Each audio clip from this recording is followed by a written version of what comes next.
Welcome to my channel. Make sure you hit the like button, share, and subscribe. Well, there is a new Rolling Stone article that came out in which case Craig Mack's widow was interviewed, and she revealed the cause of his demise. Okay, it's pretty shocking, but there was gossip out there on the street. Right before something's revealed, most of the time there's been rumors about it, so it doesn't come as much of a shock. And this is one of those things, but it's very, very, very sad. But let's take a look at the Rolling Stones article. It says Craig Mack was Bad Boy's first star. What led him to a doomsday community? A few months before his death, Craig Mack was finally ready to talk. On the outskirts of Waterboro, South Carolina, where he had been living since 2007, the former rapper made himself comfortable in an armchair inside a well-lit hotel room. Prepping for his first interview in years, he stashed some Vaseline behind a vase, took sips of cranberry juice, and absent-mindedly fiddled with a gold-handled cane. Mack was sick, although he did his best to hide it. A chunky knit sweater added bulk to his diminishing frame. An ornate cane that might have been a distinguished prop for a rapper in the 90s was used as a crutch. While Mack was still able to command a room, rattling off stories and cracking jokes, deep wrinkles had set in, making him look far older than his 47 years. The interview with the documentary crew he had invited to capture his story in his own words would be his last. It's hard to watch, his daughter Amanda told Rolling Stone after viewing the footage. I could tell something was very wrong. This subdued Mack was far from the loud and rambunctious 24-year-old who radiated confidence in the summer of 1994. Back then, Flavor in Your Ear, Mack's first and biggest hit, dominated New York City's airwaves, clubs, and block parties. The single's smash success was propelled by a monster-sized remix featuring the Notorious B.I.G., LL Cool J, Busta Rhymes, and Mack. Mack, with his neatly cropped afro and signature ha ad-lib, was a defining voice of hip-hop in the 1990s and helped pave the way for the immediate success of Bad Boy Records and its founder, Sean Diddy Combs. Despite being one of the label's first stars, Mack's contribution is even glossed over in favor of label mate Biggie Smalls. And I'm gonna tell y'all, when that song Flavor in Your Ear came out, that was the only thing you really heard. That was the hit of its time. And when the remix came out, it just quadrupled. So that song was out there on the airwaves, primarily, out there. For a good 5 to 6 months, it was on top because you had the original and then you had the remix.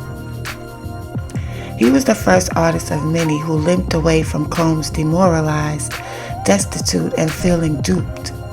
Some left the music industry altogether. A few, like Shine, Loon, and Mace, turned to politics or religion. For Mack, his departure from Bad Boy was the first in a series of painful events that would lead him on a perplexing path.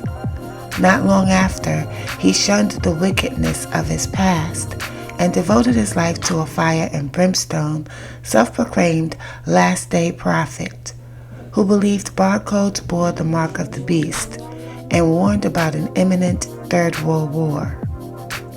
Mack died in March 2018. The words "Praise the Lord" are inscribed on his headstone. This summer marks the 30th anniversary of Flavor in Your Ear, a milestone that Mack's family, loved ones, and former collaborators will commemorate without him. Speaking with Rolling Stone, they are opening up for the first time about Mack and his life, sharing pieces of the story that Mack was eager to tell before his death. His legacy is the most important thing I want to get across, Amanda, 28, says. From the beginning of his life, he was doing what he loved, music. But they also have questions that may never be fully answered about what compelled Mack to flee New York with his 2 young children, bringing them to what family members, former members, and experts have called an extremist doomsday cult. That transition was just so abrupt, Amanda says. Something had to have happened. In late 1993, a group of men gathered in the basement of Combs' newly purchased Scarsdale, New York mansion for a pivotal listening session. Uptown Records had fired the 23-year-old A&R executive a few months before, and Combs was determined to claw his way back to the top. Backed by a reported $10 million from new parent label Arista Records, Combs needed certifiable hits for Bad Boy. Now, at the time, they were saying it was $30 million. I remember they were saying, but I guess they just boosted it up. Because once people see that somebody is making some type of money, it tends to spark our interest a little bit more, unfortunately.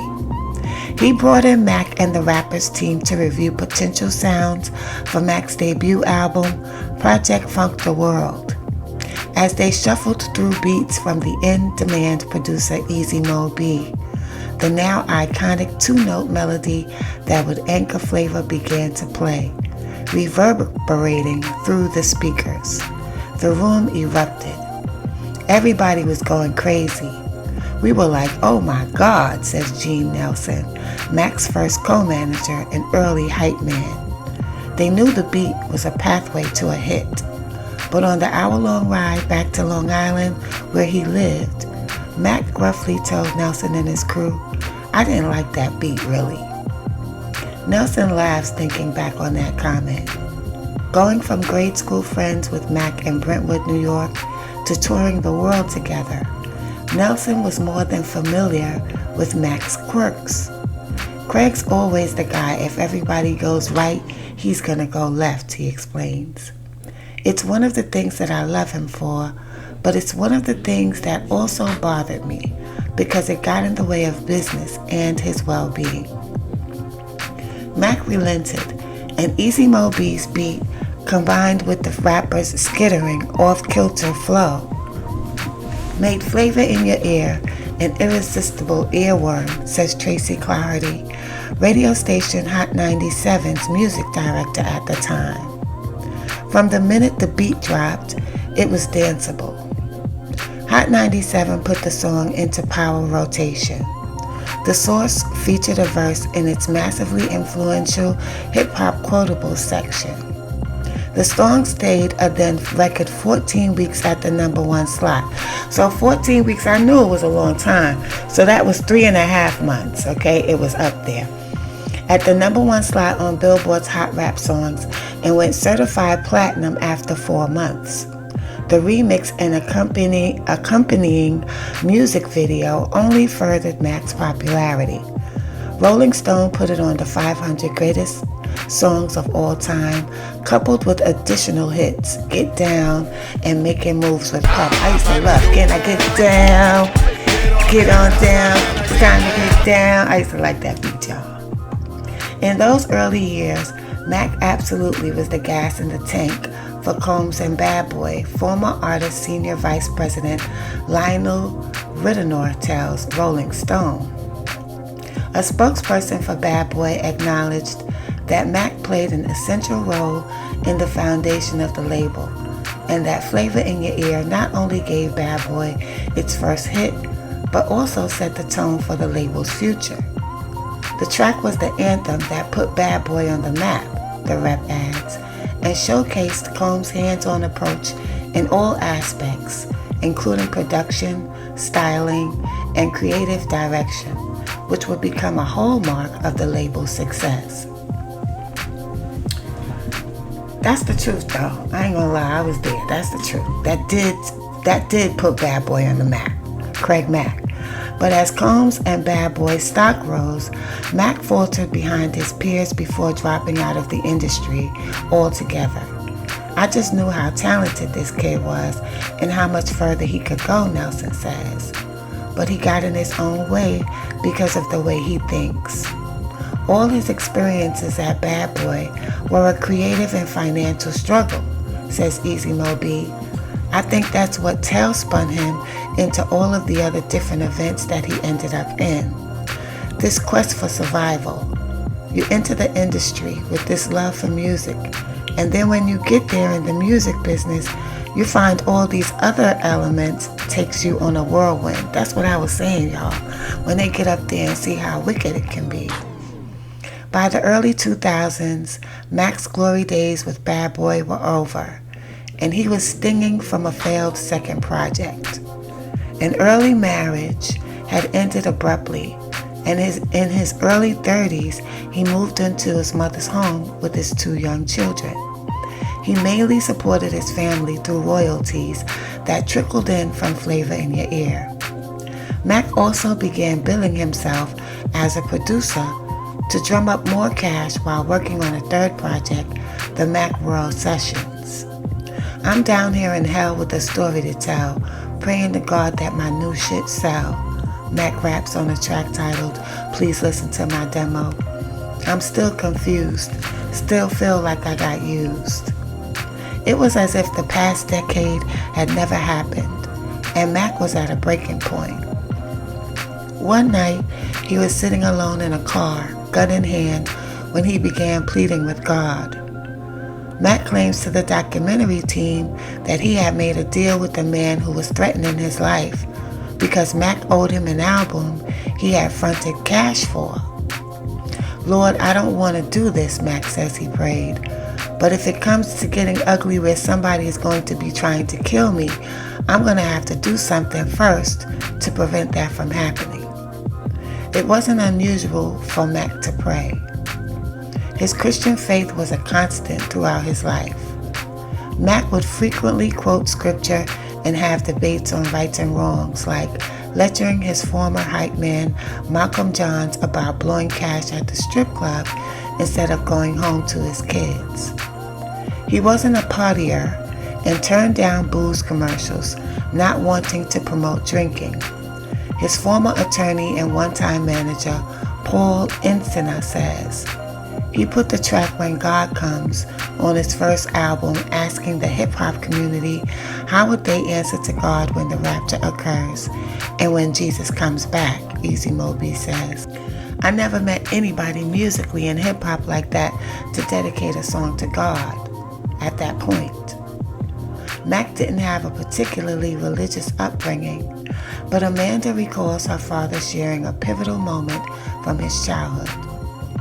He claimed when he was a baby in Harlem, a hand reached out to him and said, "You're one of my children," she says. Maybe that was a profound moment in the back of his head this whole time. Behind the wheel of that car, Mack says he begged God for guidance. It was in his heart to kill the unnamed man who was after him, he said. Flipping through the radio to distract himself, gospel music broke through the silence and an impassioned voice began preaching. I knew that it was God talking to me, Mack explained. In the same way he had clung to a divine message from his infancy, Mack would embrace this preacher, looking to him as a newfound guiding force. Mack never named the mysterious person who was demanding music and pushing him to his brink, though his loved ones have their suspicions and theories. No one was more aware of Mack's slippery nature than his first wife, Roxanne Alexis Hill Johnson. It's been 25 years since their split, but she still wells up with emotion and bristles in anger, detailing their turbulent relationship. This is not an interview Hill Johnson is eager to be giving. This man was my everything, she tells Rolling Stone at the close of 7 hours. I loved the ground Craig walked on. Mack was instantly likable, vibrant, passionate, witty, and charismatic, Hill Johnson and several others say. He could have been the mayor of the city, John says. Mack was adopted, growing up in the suburbs of Brentwood after his parents moved their family out of Harlem. Mack's neighborhood pals included hip-hop peers Biz Markie and EPMD's Eric Sermon and Parrish Smith.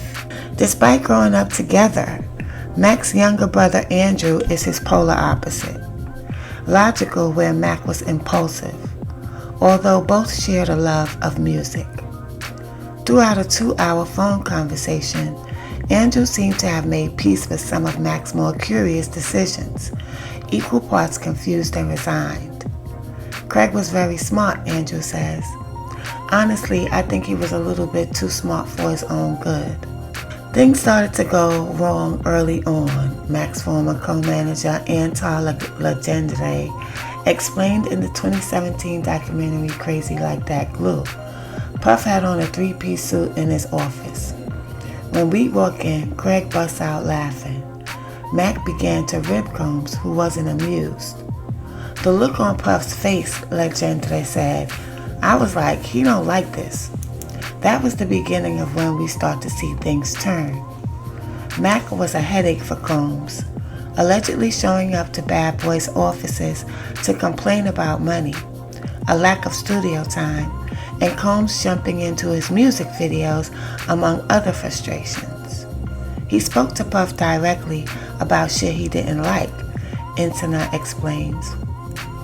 Puffy took that as a slight because you always got the impression Combs' attitude was, you should be glad to be in the same room as me, let alone getting paid. Craig didn't fall for that, and that put him in a bad position. Married and with a baby on the way, Mack was in a rocky financial situation. The album's hype was slowing down. Money from touring was drying up, and Mack's $25,000 advance was long gone. Hired cars were swapped for subway rides, where Mack worried people would recognize him. Things became so dire that Mack once asked Combs for cash at an event. The flashy music executive allegedly pulled a thick wad of bills from his pocket, and with a smug, nasty look, Hill Johnson says, he handed Mack a $100 bill, y'all. Mack was essentially shelved, Nelson says, until he bent to Combs' will, but a stubborn Mack refused. In April 1996, he filed for bankruptcy in an attempt to escape the Bad Boy contract he argued was financially impairing him. The label dangled a crazy lucrative offer to keep him. According to Insana, but Mack was adamant that no deal would beat the price of his freedom. Secretly, Mack had already hatched his own contingency plan. Despite Insana's warnings, Mack was holding meetings with Death Row boss Suge Knight. Under bankruptcy law, if they say you are only filing because you want to get a better deal somewhere else, that's fraud, he explained. Still, the lure of defecting was tantalizing. Any artist out there want to be an artist and want to stay a star and don't want to have to worry about the executive producer trying to be all in the videos, all on the record, dancing, come to Death Row. The ultimate FU to Combs, and a massive point score for the West Coast in their escalating feud with the East Coast. Knight was scheming on opening an East Coast division of Death Row and wanted Mack as his first artist. He heavily courted the rapper, flying him out to Los Angeles, flashing wads of cash, and reportedly offering him a $200,000 advance and a recording budget of $1.25 million. Knight did not reply to a request to speak for this article, but word got back to Bad Boy, who had us by the short hairs, Insana says. Eventually, the parties came to an agreement where Mack was able to leave the label, but had to withdraw the bankruptcy filing and owed Bad Boy a cut of his new deal. Mack's Death Row plans were abandoned, though after Tupac was murdered in September 1996 and tensions reached a fever pitch between the warring camps, he was scared, Hill Johnson says. Puff was pissed Mack was leaving Bad Boy, and the fact that he was going to go with Suge. From what I understand, Puff was enraged. Mack's music career would take a nosedive. Puffy became a vindictive bastard and really stuck it to him for doing that, Encina says. The Bad Boy spokesperson declined to answer. Now, Mack's friend Wendy Washington said she absolutely thought it was bonkers when the rapper once asked for her thoughts on the sermons that were playing on a computer in his garage. They didn't take him seriously. But, his marriage to Hill Johnson had ended in 1999 when Amanda and Asar were toddlers. He told me, "Don't come back here. There's nothing here for you." Wow. She stayed in Chicago and she had a breakdown. So he took the kids.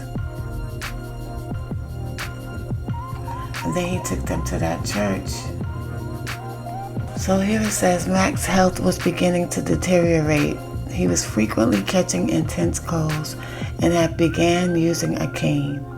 Andrew Karn, who struck up a friendship with Mack after meeting him at a grocery store near Walterboro, says he urged the rapper to seek medical treatment. As his weight dropped drastically, he struggled to work and his skin turned darker. Around late 2014, Mack was telling people he had been diagnosed with congestive heart failure. While there were moments Mack believed he was going to die, going so far as to saying goodbye to his kids, his health would improve. Although Amanda says doctors were out of the question, Brother Stair taught that seeking medical care was a sign of not putting faith in God's ability to heal. Mack would sometimes risk being shamed to obtain medicine. He knew he was gravely ill, and that's when he called his old friend, the late Long Island music producer Alvin Toney, seeking to be the narrator of his own story. He got a haircut, dug out a heavy sweater that covered his weight loss, and put on a diamond-encrusted ring to regale Tony's documentary crew with stories of being the first Bad Boy artist. He chuckled and demurred when asked about chicks he met on tour, saying he had since married Yoko, and waved off Brother Starr's arrest for sexual assault. Jesus was hated too, Mack noted. They killed him and then they hung him on a cross. By March 2018, there came a point when Mack couldn't pretend any longer. His walking cane was barely enough to support him, and he became ridden. Muhammad made a call to Mack's children in Vermont. It was time to say goodbye. Andrew, Amanda, and Asar drove through the night, returning to the trailer the kids had fled from a few years earlier. They all had been kept in the dark about the gravity of Mack's illness and were speechless when they saw him. "I've truly, honestly never seen a human being in that condition before," Andrew says. He was catatonic. There was little to be done. Mack wanted to be in his home with no medical intervention, and his family abided by his wishes. The children and Andrew stayed with Mack for several days. Amanda never left his deathbed. They eventually said their goodbyes, knowing it would be their last, and headed home. Before arriving back in Vermont, they received a call that Mack had passed away. He was 47. Mack's cause of death was HIV/AIDS, according to his death certificate, and he had refused to seek treatment. Both Hill Johnson, his ex-wife, and his friend Andrew believed that Mack learned of his diagnosis in New York and took off for Overcomer ministry, using the church as a shield to ward off the shadows of his past. That is so sad. That is so, so sad. But there it is, y'all. He passed away from HIV/AIDS. That's a very sad story. About 3 weeks before Mack died, Jennings recalls bumping into him at the local Walmart. Though he could barely walk, Mack had driven himself to pick up medication and Jennings had helped him inside. He was fading, Jennings said. Upon parting, Jennings says, Mack gave him a message to pass along. The last thing he said was, Chris, if anybody ever asks you, you tell them that this was a man whose life was dedicated to God. It was a sad, sad story. But, yeah, y'all. Let me know what y'all think in the comments.